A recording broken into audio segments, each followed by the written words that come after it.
La sortie du jour, Diane Chenouda, bonjour. Bonjour Thomas. Une exposition ce matin qui va émoustiller nos sens, forcément une exposition sur Sade, et ça se passe au musée d'Orsay à Paris. Oui, on avait déjà eu le nu masculin l'an dernier, souvenez-vous Thomas, et là, le musée d'Orsay va encore plus loin dans l'audace, avec Sade, le marquis de Sade, qui a longtemps été maudit, interdit, que tout le monde lisait sans oser le dire.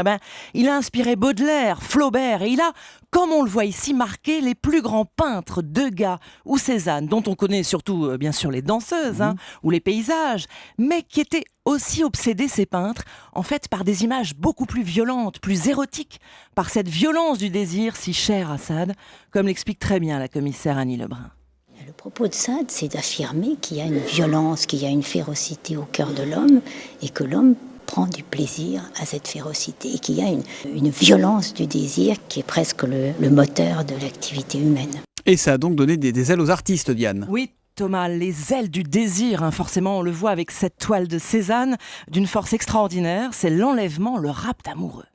Tout d'un coup, il n'y a plus au centre du tableau qu'un couple nu enlacé. On ne sait pas si la femme est vivante ou non, mais c'est cette violence qui avance dans la couleur. Et le paysage même est pratiquement transpercé par cette intensité-là. Vous voyez la puissance du désir, on est dans le royaume des pulsions, le crime n'est pas loin. Alors on passe de Delacroix, Géricault, de Goya, Picasso, Man Ray, ça foisonne de chefs-d'œuvre érotiques et plus encore. Oui, là il faut nous en dire un petit peu plus quand même. Regardez Cabrol dans quel état il est. Mais écoutez, oui, il y a par exemple un petit cabinet des perversions qui vaut le détour parce qu'il y a de petits dessins animés très coquins.